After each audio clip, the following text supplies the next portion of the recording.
Son Excellence, donc Monsieur Kilwando, qui fait également partie des scientifiques chez nous à l'université.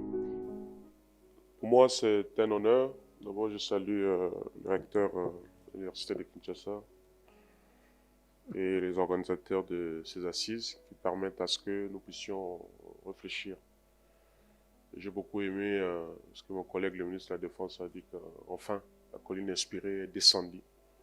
Parce qu'il était temps que la colline inspirée puisse descendre.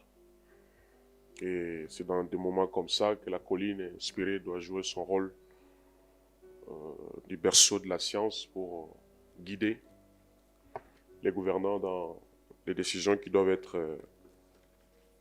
prises pour sauver la nation face à cette guerre injuste qui nous est imposée. Sur ce, il me semble donc important de souligner que mon intervention se veut être une modeste contribution au travail des titans qu'abattent inlassablement tous les acteurs politiques, sociaux, pour la pacification de la région des Grands Lacs, région en proie d'instabilité et aux pires souffrances humanitaires depuis très longtemps.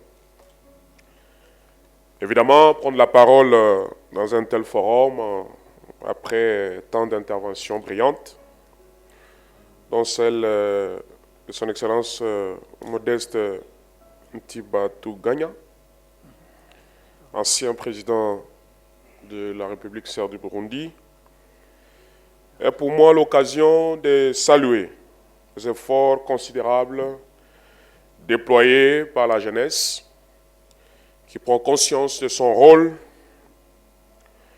moteur dans la définition des pistes de solutions aux problèmes qui minent notre sous-région, qui est la sous-région des Grands Lacs. Voilà pourquoi je tiens à saluer ici l'engagement du gouvernement de la République. Vous avez suivi le propos de mon collègue, le ministre de la Défense, avait senti cette détermination du gouvernement de la République, lequel gouvernement est dirigé par son Excellence Jean-Michel Samalukonde Kyenge, Premier ministre chef du gouvernement, sous la houlette de son Excellence Monsieur le Président de la République, chef de l'État, Félix Antoine Tshisekedi Tshilombo, qui ne cesse de travailler nuit et jour pour le rétablissement de la paix et de la sécurité et la mise hors d'état de nuire de tous les groupes négatifs, quels que soient leurs parrains, qui sèment mort et désolation dans nos villes, territoires et villages.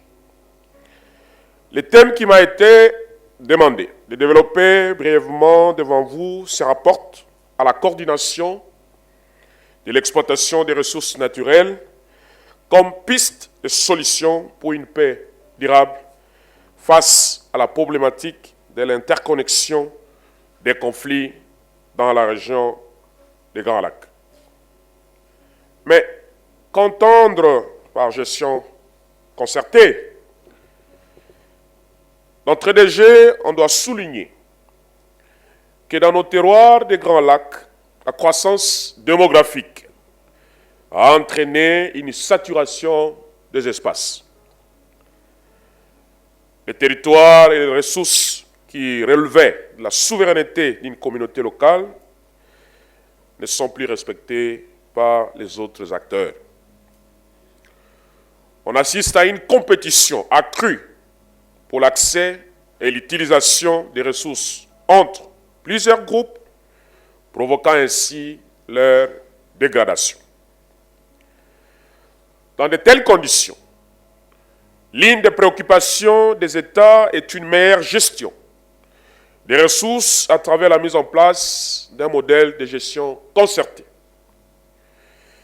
Bien qu'expérimenté depuis plusieurs années en matière de forêt et autres ressources savanicoles, et malgré les évolutions indéniables qu'elles ont entraînées dans la mise en œuvre de projets, il est toujours aussi difficile face aux critiques qu'elle soulève de prouver l'efficacité de ces démarches de gestion concertée des ressources naturelles, surtout dans une région aussi sensible que celle des Grands Lacs. Pourquoi les populations locales se montrent-elles peu disposées à souscrire à l'objectif de projets de gestion des ressources, visant pourtant à garantir durablement une action écologique responsable? Des hypothèses peuvent être émises en réponse à cette question. Primo, on peut souligner l'absence ou l'insuffisance d'implication des acteurs concernés. Et secondo, on peut avancer la méconnaissance et la non-valorisation réelle de ces ressources naturelles. Alors, face à cette situation,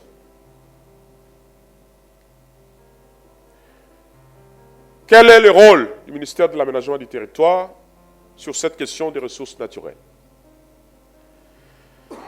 Au terme de l'ordonnance numéro 22, 003 du 7 janvier 2022 fixant les attributions des ministères, il est spécifiquement reconnu au ministère de l'Aménagement du Territoire la compétence d'élaborer un document d'inventaire des ressources naturelles suivant les attributions de, je cite, exécution de politiques opérationnelles et d'orientation visant une meilleure répartition des activités humaines dans l'espace physique du pays. Et au point 3, l'évaluation des potentialités du territoire en ce qui concerne les ressources naturelles, renouvelables et non renouvelables du sol et du sous-sol national. Les activités humaines ont souvent lieu en fonction des ressources naturelles. Avoir une maîtrise de ces ressources, donc, permet au pays, à la nation, de mieux orienter les activités humaines sur le territoire national. En outre, pour assurer le contrôle et la surveillance de manière permanente de l'utilisation de l'espace physique, il faut une connaissance, ça passe inéluctablement par une connaissance certaine des potentialités que nous disposons en termes de ressources naturelles renouvelables et non renouvelables du sol et du sous-sol. Voilà pourquoi mon ministère pilote depuis le projet d'élaboration pour la première fois dans l'histoire de notre pays qui permettra à la nation de se doter d'un outil extrêmement important qu'on va appeler, parce qu'on va rendre ça public dans les jours à venir, l'annuaire des ressources renouvelables et non renouvelables du sol et du sous-sol de la République démocratique du Congo. C'est un outil qui nous permettra, au-delà de ces slogans creux, nous sommes scandaleusement, géologiquement riches, mais ces ressources sont réellement constituées de quoi? Parce qu'il n'y a pas que les ressources minières qui, du reste, sont épuisables. Les autres nations réfléchissent. Demain, je parle des Émirats arabes ici. Demain, ils sont déjà dans cette cogitation. Lorsque les hydrocarbures ne vont plus exister, que va devenir ces nations? Et ils se projettent dans le tourisme. Vous avez vu comment ils investissent autant d'argent dans les infrastructures. Et aujourd'hui, Dubaï, que ce soit Abu Dhabi et tous les autres pays, sans compter le Qatar qui accueille aujourd'hui les assises de la Coupe du Monde, vous avez vu ces infrastructures parce qu'ils se projettent dans le futur. Nous aussi, comme nation, dans cette prise de conscience nationale, la connaissance de nos ressources naturelles, du sol et du sous-sol, s'avère une nécessité pour mieux orienter comment utiliser ces ressources, qui du reste semblent être à la base de beaucoup de conflits, que ce soit pour ce qui est de l'exploitation illégale de nos ressources, mais aussi des conflits de terre. Cet important instrument est, sans nul doute, un outil important de gestion durable des conflits dans notre pays. Comme vous le savez, la République démocratique du Congo vit des tensions, notamment entre la conservation et l'exploitation de ses ressources. Exploitation artisanale ou industrielle. Aujourd'hui, dans le cadre des enjeux mondiaux sur le climat, il nous est demandé de ne pas exploiter nos forêts comme on le veut. Sans être de pays pollueurs, on nous demande de faire la conservation. Vous avez suivi, la RDC venait d'organiser, ensemble avec la République arabe d'Égypte, la COP27. Nous avons été conviés à ces assises. Il y a toujours cette problématique des pays conservateurs et des pays pollueurs. C'est aussi à la base de beaucoup de conflits. On empêche aux villageois de couper le bois, d'utiliser les bois pour chauffer, pour préparer, mais la contrepartie pose toujours un sérieux problème. Au-delà de la lettre d'entente qui a été signée à Oslo avec CAFI, l'initiative de protection des forêts de l'Afrique centrale, pour près de 500 millions, jusqu'à aujourd'hui, aucun rond n'a été décaissé au profit de la RDC pour soutenir des projets de développement dans notre pays, dont un des projets très ambitieux qui a été lancé par le gouvernement de la République sous le leadership éclairé de son Excellence M. le Président de la République, qu'on appelle le programme de PEDEL, 145 territoires de développement à la base. Il faut donc veiller à apaiser ces tensions par le biais d'une nouvelle gouvernance territoriale. Parce que, au-delà de la gestion de nos ressources, l'aménagement, c'est d'ailleurs un sujet que j'ai défendu pour l'obtention de mon diplôme au Collège de hautes études en stratégie et défense, CHEST, qui est une branche d'Artémis. J'avais développé un sujet, l'aménagement du territoire comme instrument de défense. Un territoire qui est mal aménagé, un territoire dont on n'a pas la parfaite connaissance de ses ressources, c'est une source permanente de conflits, soit sur le plan interne, mais aussi sur le plan extérieur, notamment dans nos relations avec nos voisins. Parce que vous savez que l'aménagement, depuis l'époque coloniale, a été plus extraverti. Les Belges, quand ils ont aménagé notre territoire, c'était plutôt créer des corridors pour permettre à ce que les produits, que ce soit les caoutchoucs, que ce soit les cafés, puissent aller vers la métropole. Ils n'avaient jamais pensé à l'aménagement du territoire intérieur. Ce qui fait qu'aujourd'hui, même quand nous parlons de 2 345 410 km², nous ne disposons pas dans notre pays. C'est vrai, il faut défendre l'intégrité du territoire national. Mais ce territoire national part d'où et s'arrête où? Il n'y a pas de ce qu'on appelle les bornes géodésiques qui indiquent de manière claire et nette avec des coordonnées GPS que le Congo commence ici et s'arrête ici. Nous n'en avons pas. Du côté de l'Angola, vous savez, il y a des bornes qui ont été complètement enlevées. Il y a même des villages où les populations ne savent pas est-ce qu'on est en Angola ou bien nous sommes en République démocratique du Congo. Et donc, oui, gestion des ressources, mais cela doit passer avant tout par une connaissance de notre territoire national. Et c'est le combat de votre gouvernement, comme j'ai dit, cet outil qui va arriver, qui est l'annuaire des ressources naturelles du sol et du sous-sol. Il faut qu'on sache qu'est-ce que nous avons sous l'eau en termes de ressources, qu'est-ce que nous avons en termes de ressources culturelles. Avec les retours des reliques des héros nationaux, la Belgique nous a renvoyé un certain nombre du patrimoine culturel. Mais cela doit être évalué. Vous savez, ailleurs, il y a des musées de Louvre où des touristes vont, ils payent les frais d'entrée. Mais notre histoire, notre patrimoine culturel, c'est ça. Ça relève aussi de nos ressources. Cette valorisation ne peut être effective que lorsque l'État congolais prendra ses responsabilités, ce qui est en train d'être fait, pour connaître ses ressources naturelles renouvelables et non renouvelables du sol et du sous-sol.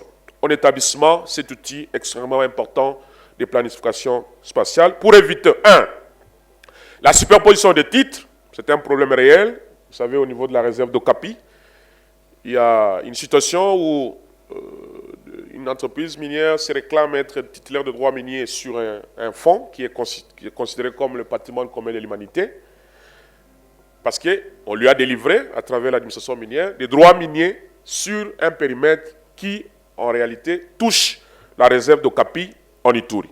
Donc, superposition des titres. Même si la loi minière prévoit la suprématie de la loi des droits miniers sur les droits fonciers, mais toujours, imaginez que vous avez sollicité des droits au niveau de l'administration foncière, l'autre est allé au niveau de l'administration minière. Chaque titulaire de droit, vous avec votre titre minier, l'autre avec ce titre foncier, vous vous retrouvez sur un fonds où l'État, l'administration vous a délivré des titres, soit un certificat d'enregistrement ou un contrat de location, selon les cas, ou un bail amphithéotique, ou un droit d'usage, ou un droit d'amphithéose, et l'autre avec un permis de recherche. Vous serez obligé de vous retrouver devant les cours des tribunaux pour trancher ce problème de conflit de superposition des titres. Les erreurs de planification spatiale dans la valorisation économique. Les ressources naturelles à court, à moyen et à long terme. Les mines vont s'épuiser un jour. Qu'est-ce que nous allons devenir? Parce que si la guerre de l'Est n'a comme motif que les ressources naturelles, eh bien, ces ressources sont épuisables. Est-ce que ça sera encore un motif pour nous agresser, pour nous faire la guerre prochainement? Comment rentrer dans cette intelligence économique, politique? Mon collègue, le ministre de la Défense, a souligné ici la nécessité, il y a la politique qui va arriver, mais l'industrie militaire, les manques de certification de nos ressources. Nous allons dans des partenariats sans savoir la valeur réelle de ces gisements. On se retrouve dans des joint ventures, 70-30, mais c'est fixé sur base de quoi? Des pas de potes qui sont fixés, 5 millions, 10 millions, mais sur base de quoi? Et j'emprunte encore le mot de mon collègue le ministre de la Défense, mais la parcelle RDC, les 2 millions, comment nous protégeons ça? Comment nous protégeons nos ressources? Évidemment, ça passera par une meilleure connaissance. La carence d'une vision consensuelle d'aménagement de l'espace, tant en tenant compte des ressources naturelles stratégiques. Vous savez, ici, à la Gombe, nous parlons de l'Est, mais nous avons aussi des conflits ici en pleine ville de Kinshasa. Vous avez votre résidence basse et quelqu'un vient construire un immeuble à 10 étages juste à vos côtés. Nous vivons ça. Vous n'avez plus droit à la vie intime.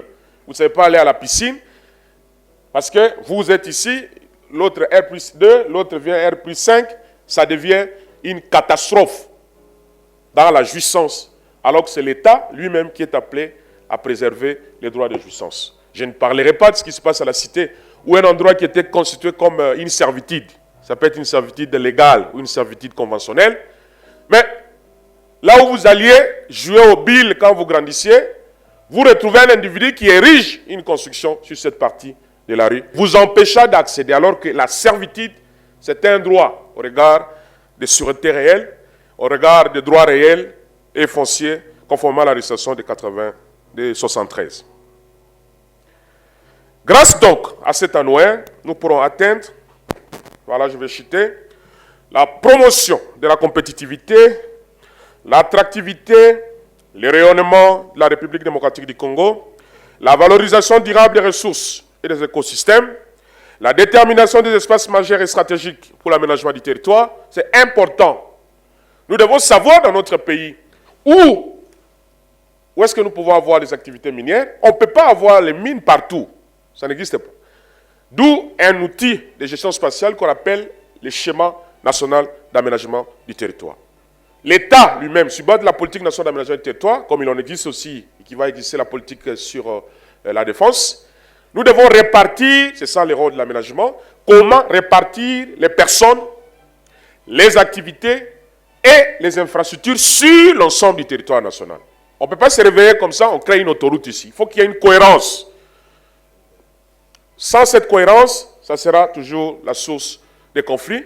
Et je ne dirais pas ce que le camp des professeurs de l'université de Kinshasa est en train de vivre, ces érosions qui menacent le camp des professeurs, ça résulte de mauvaise utilisation de notre espace physique. Évidemment, cette connaissance va permettre une gestion pacifique des conflits communautaires. Ce qui m'amène donc, par rapport au sujet qui m'a été demandé d'échanger avec vous, sur la coordination de l'exploitation des ressources naturelles comme piste de solution pour une paix durable.